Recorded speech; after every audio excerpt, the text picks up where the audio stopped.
আসসালামু আলাইকুম। আশা করি সকলেই ভালো আছেন।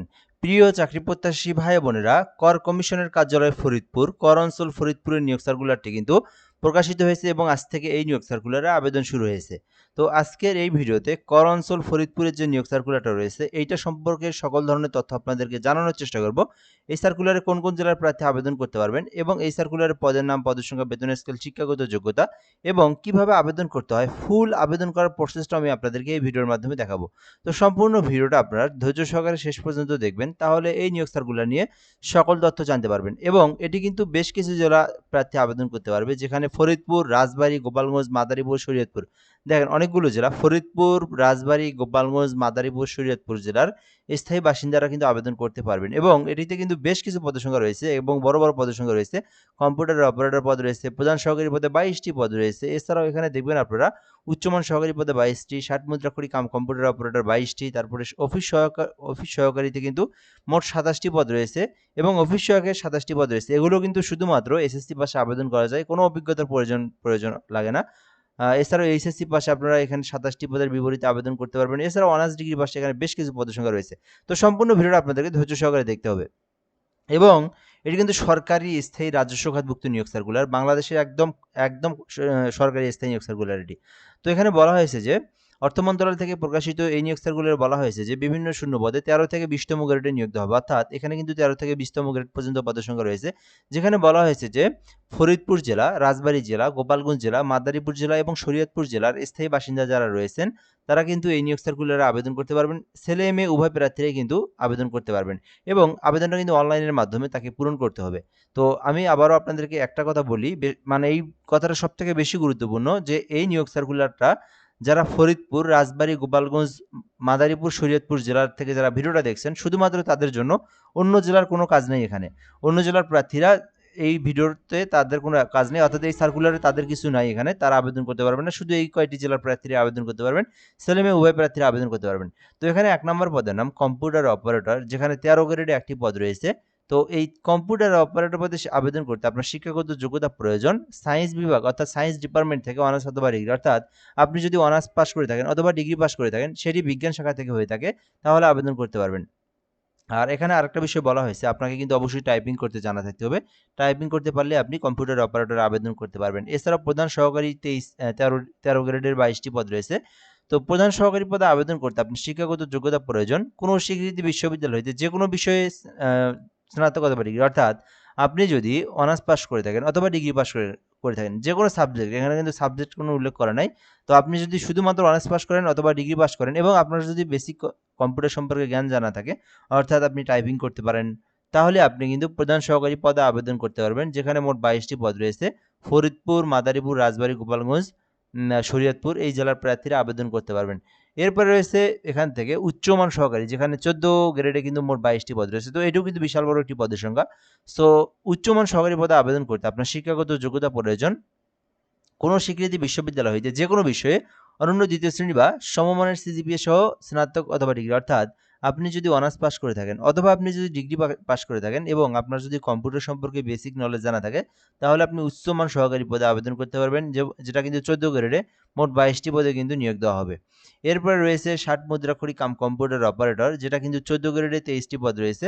তো এই ক্ষেত্রে শিক্ষাগত যোগ্যতা চাওয়া হয়েছে কোনো স্বীকৃতি বিশ্ববিদ্যালয়ে যে কোনো বিষয়ে অনার্স পাস অথবা ডিগ্রি পাস, অর্থাৎ আপনি যদি শুধুমাত্র অনার্স পাস করে থাকেন অথবা ডিগ্রি পাস করে থাকেন এবং এইটাতে কিন্তু কম্পিউটার সম্পর্কে একটু বেশি অভিজ্ঞতা থাকতে হবে, সেটা হচ্ছে টাইপের, অর্থাৎ আপনার টাইপের গতি যদি ভালো থাকে তাহলে আবেদন করতে পারবেন। আবার শিক্ষাগত যোগ্যতা অনার্স অথবা ডিগ্রি থাকতে হবে। আবার আপনি যদি এই 60 মুদ্রা খড়িকের কিন্তু কোর্স থাকে, তো মানে আপনার প্রশিক্ষণ থাকে, এই প্রশিক্ষণ যদি করে থাকেন সেই ক্ষেত্রে আপনার টাইপের গতিটা ভালো থাকবে। সো তবুও কিন্তু আপনি আবেদন করতে পারবেন। তবে সত্য হচ্ছে এডুকেশনাল কোয়ালিফিকেশন যেটা, সেটা কিন্তু অনার্স অথবা ডিগ্রি থাকতে হবে। তাহলে 60 মুদ্রা খড়িক 14 গ্রেডের মোট 23টি পদের বিপরীতে আবেদন করতে পারবেন এই 5 জেলার প্রার্থীরা। এরপরে রয়েছে অফিস সহকারী কাম কম্পিউটার মুদ্রা খড়িক, যেখানে 27টি পদ রয়েছে 16 গ্রেডের। তো এইখানে আবেদনের জন্য শিক্ষাগত যোগ্যতা চাওয়া হয়েছে কোনো স্বীকৃতি বোর্ড হইতে অনন্য দ্বিতীয় বিভাগ বা সমমানের জিপিএতে উচ্চ মাধ্যমিক, অর্থাৎ শুধুমাত্র এইচএসসি পাস, আলাদা কোনো কিছুরই প্রয়োজন নাই, জাস্ট এইচএসসি পাস করেছেন যারা, তারা কিন্তু অফিস সহকারী কাম কম্পিউটার মুদ্রা খড়িকে আবেদন করতে পারবেন, যেখানে কম্পিউটার সম্পর্কে একেবারে বেসিক নলেজ, এটাতে কিন্তু শুধুমাত্র পরীক্ষাতে টাইপিং এর কাজ ধরা হয়। যদি আপনি টাইপিং করতে পারেন এবং আপনি যদি উচ্চ মাধ্যমিক পাস করে থাকেন, তাহলে আপনি অফিস সহকারী কাম কম্পিউটার মুদ্রাক্ষরিক 16 গ্রেডের, এটাতে আবেদন করতে পারবেন। এরপরে রয়েছে অফিস সহায়ক, যেখানে 20তম গ্রেডে মোট 27টি পদ রয়েছে। তো এটা কিন্তু অনেক বড় একটি পদের সংখ্যা, যেখানে মোট 27টি পদ রয়েছে। তো শিক্ষাগত যোগ্যতা চাওয়া হয়েছে মাধ্যমিক স্কুল সার্টিফিকেট অর্থাৎ এসএসসি পাস। আলাদা কিন্তু কোনো অভিজ্ঞতারই প্রয়োজন নেই, মানে আপনার কম্পিউটারে জানা থাকতে হবে না, কোনো কিছু জানা থাকার প্রয়োজন নেই, জাস্ট আপনি এসএসসি পাস করেছেন তাহলেই অফিস সহায়ক আবেদন করতে পারবেন। মোট 27টি পদ রয়েছে। এখানেও কিন্তু আপনার ফরিদপুর, রাজবাড়ী, গোপালগঞ্জ, মাদারীপুর, শরীয়তপুর জেলা যারা স্থায়ী বাসিন্দা রয়েছেন তারা আবেদন করতে পারবেন। তো আমি সংক্ষিপ্তভাবে আরেকটা বিষয় বলে রাখি এখান থেকে, যারা অনার্স অথবা ডিগ্রি পাস করছেন, আপনি কম্পিউটার অপারেটর হোক, প্রধান সহকারী হোক, অথবা উচ্চমান অথবা 60 মুদ্রাক্ষরিক, এখানকার মধ্যে যে কোনো পদে আপনি চাইলে আবেদন করতে পারেন। আবার আপনি যদি এইচএসসি পাস করে থাকেন তাহলে আপনি অফিস সহকারীতে আবেদন করতে পারেন যদি আপনার কম্পিউটার সম্পর্কে অভিজ্ঞতা থাকে।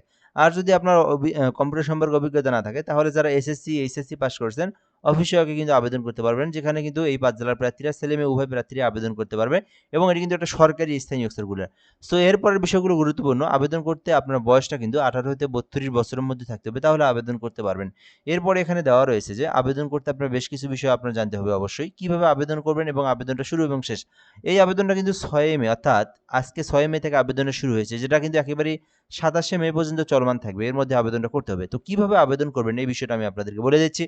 তো এখান থেকে দেখতে পাচ্ছেন tz-foridpur-teletalk.com বিডি, এই লিঙ্কে প্রবেশ করে আপনাদেরকে আবেদনটা করতে হবে। সো এই লিঙ্কে প্রবেশ করলে আপনারা কিন্তু একটা ফর্ম পেয়ে যাবেন। তো এখান থেকে আপনাদেরকে আবেদনটা করতে হবে। এর মধ্যে একটা বিষয় বলে নেই, আপনারা যারা আমাদের মাধ্যমে আবেদন করে নিতে চান, আমরা কিন্তু বাংলাদেশের সরকারি সকল নিয়োগ সার্কুলারের আবেদন একদম নির্ভুলভাবে আবেদন করে দিয়ে থাকি। তো আপনি চাইলে এখন ঘরে বসে থেকেই আপনি আমাদের মাধ্যমে এই নাম্বারে হোয়াটসঅ্যাপে যোগাযোগ করে আবেদন করে নিতে পারেন। তো আমি আপনাদেরকে একটা ফর্ম দেবো, আপনি ওই তথ্যগুলো পূরণ করে দিবেন, মানে আবেদন করতে যে ডকুমেন্টগুলোর প্রয়োজন হয় ওই ডকুমেন্টগুলো দিবেন। আমরা আপনাকে আবেদন করে সঙ্গে সঙ্গে অ্যাপ্লিকেশন কপির যে পিডিএফ কপিটা ওইটা আপনাকে পাঠিয়ে দেবো। তো এখন চাইলে আপনি ঘরে বসে থেকে একদম নির্ভুলভাবে আমাদের মাধ্যমে আবেদন করে নিতে পারেন এই নিয়োগ সার্কুলার, অথবা বাংলাদেশের যে কোনো সরকারি চাকরির আবেদনের সার্কুলারে আপনি আবেদন করে নিতে পারবেন এই নম্বরে যোগাযোগ করে। এরপরের যে বিষয়টা, আপনারা যারা নিজেরা আবেদন করতে পারেন, এই লিঙ্কে প্রবেশ করে আপনারা এরকম একটা ফর্ম পেয়ে যাবেন। এখান থেকে আপনার তথ্যগুলো পূরণ করতে হবে। তো একটু সংক্ষিপ্ত করে বলি, এখানে আপনার পার্সোনাল তথ্য, নিজের নাম, পিতামাতার নাম দিতে হবে। এরপরে আপনার এখান থেকে জন্ম তারিখ, ন্যাশনালিটি, তারপরে ধর্ম, gender, national ID card, birth registration number, passport ID রয়েছে, মেরিটাল স্ট্যাটাস রয়েছে, মোবাইল নাম্বার, তারপরে ইমেইল, কোটা, ডিপার্টমেন্টাল স্ট্যাটাস, তো যেটা আপনার আছে সেটা আপনি এখানে সিলেক্ট করে বসাই দিবেন। এরপরে এখান থেকে আপনার ঠিকানা যে তথ্যটা এটা পূরণ করে দিতে হবে। সো এরপরে আপনার যদি আপনি অফিস সহকারে আবেদন করে থাকেন সেক্ষেত্রে আপনার অফিস সহকারে তথ্যগুলো কিন্তু পূরণ করতে হবে। এরপরে আপনি যদি এইচএসসি পাস করে থাকেন সেক্ষেত্রে কিন্তু আপনার এইচএসসি অর্থাৎ যে পদে আবেদন করবেন সেই পর্যন্ত শিক্ষাগত যোগ্যতা আপনি এখান থেকে ফর্ম ফিল আপ করবেন, একদম সম্পূর্ণ নির্ভুলভাবে করতে হবে। এরপরে বিষয়টা হচ্ছে আপনাদেরকে একটা ছবি স্বাক্ষর দিয়ে সাবমিট দিতে হবে। তো ছবি স্বাক্ষরের বিষয়টা আমি আপনাদের একটু বলে দেই। সো এটা যারা ফটোশপের কাজ করতে পারেন, যারা ফটোশপের মাধ্যমে কিন্তু সহজেই করা যায়, তো আপনার একটা ছবি কিন্তু 300 বাই 300 পিক্সেলের প্রয়োজন হবে এবং একটা স্বাক্ষর লাগবে 300 বাই 80 পিক্সেলের। তো এই ছবি এবং স্বাক্ষরটা ফটোশপের মাধ্যমে সাইজ করে আপনাকে এই অনুযায়ী কেটে নিয়ে তারপর কিন্তু আপনার আবেদনটা সাবমিট করতে হবে। অর্থাৎ ছবি কিন্তু আপলোড দেওয়ার পরে আবেদনটা সাবমিট করলে আপনার আবেদনটা সম্পূর্ণ হয়ে যাবে। এরপরের কাজটা হচ্ছে আপনাকে কিন্তু একটা সরকারি ফি জমা দিতে হবে। তো এখানে 1 থেকে 5 নম্বর কর্মীকের মধ্যে কেউ আবেদন করে থাকে 112 টাকা, এবং কেউ যদি 6 নম্বরের কর্মীকে আবেদন করে থাকে তাকে 56 টাকা পেমেন্ট ফি জমা দিতে হবে। তো আপনারা যখন নিজেরা পেমেন্ট করবেন তো এইটার সঙ্গে অবশ্যই যেমন আপনি যদি 1 থেকে 5 এর মধ্যে আবেদন করেন 112 টাকা, সঙ্গে আপনারা আরও 10 টাকা, মিনিমাম 10 টাকা বেশি রিচার্জ করবেন। যেহেতু 2টা এসএমএস করতে হয়, 2টা এসএমএসে আপনার আরও 6 টাকা কেটে নেয়। সো ওই জন্য আপনারা 10 টাকা বেশি রিচার্জ করে আপনার পেমেন্ট ফিটা সম্পূর্ণ করবেন। এরপরের বিষয়টা আমি আপনাদেরকে বলে দেবো কীভাবে ফিটা প্রদান করবেন। তো আপনারা যখন ফি প্রদান করবেন তো মেসেজ বক্সে টিজেড ফরিদপুর লিখে আপনার অ্যাপ্লিকেশন কপি থেকে ইউজার আইডি লিখবেন, তারপরে কিন্তু 16 দিয়ে পোর্টাল নাম্বার সেন্ড করে দিতে হবে। পরবর্তীতে যে পিন নাম্বার দিয়ে 16 দিয়ে পোর্টাল নাম্বার সেন্ড করে দিলেই আপনার আবেদনটার পেমেন্টটা কিন্তু সাকসেসফুলি সম্পূর্ণ হয়ে যাবে। সো আশা করি আপনারা এই যে নিয়োগ সার্কুলারটা রয়েছে করাঞ্চল ফরিদপুর, যেখানে কিন্তু রাজবাড়ী, ফরিদপুর, গোপালগঞ্জ, মাদারীপুর, শরীয়তপুর জেলার যে নিয়োগ সার্কুলারটা এইটা সম্পর্কে আমি সকল ধরনের তথ্য আপনাদেরকে জানিয়ে দেওয়ার চেষ্টা করলাম। তো আশা করি সকল কিছু আপনারা বুঝতে পেরেছেন। আরও যদি কোনো কিছু জানার থাকে আপনার কমেন্টে বলতে পারেন, আমরা রিপ্লাই দিয়ে জানিয়ে দেবো ইনশাল্লাহ। সর্বশেষে আরেকটা বিষয় বলে রাখি, আমাদের নাম্বার যেটা রয়েছে এই নাম্বারে যোগাযোগ করে কিন্তু আপনারা আবেদন করে নিতে পারেন।